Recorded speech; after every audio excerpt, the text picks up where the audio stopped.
আমাদের ছোট্ট একটা গাছে অল্প কিছু কামরাঙা হয়েছে। কদিন ভাবছিলাম মাখা করবো, সময় হচ্ছিল না। আজ সময় হয়েছে, তাই চলো কামরাঙাগুলো পেরে নিয়ে আসি।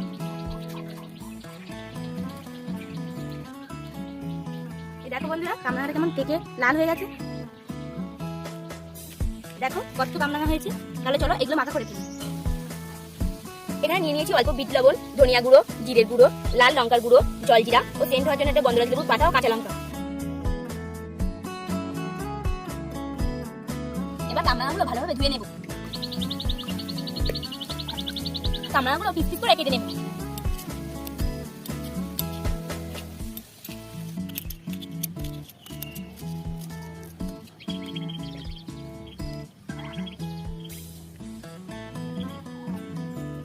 কাঁচা লঙ্কা ও লেবু পাতাটা হালকা থেতো করে নেব।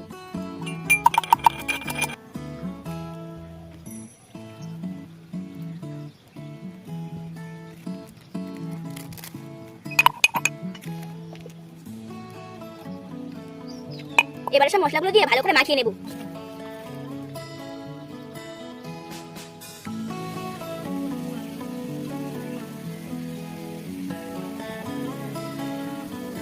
চলো এবার টেস্ট করে দেখি। সত্যি খুব সুন্দর হয়েছে। তোমরাও কিন্তু বাড়িতে ট্রাই করে দেখতে পারো। আর কেমন হয়েছে আমাদেরকে কমেন্টে জানাবে।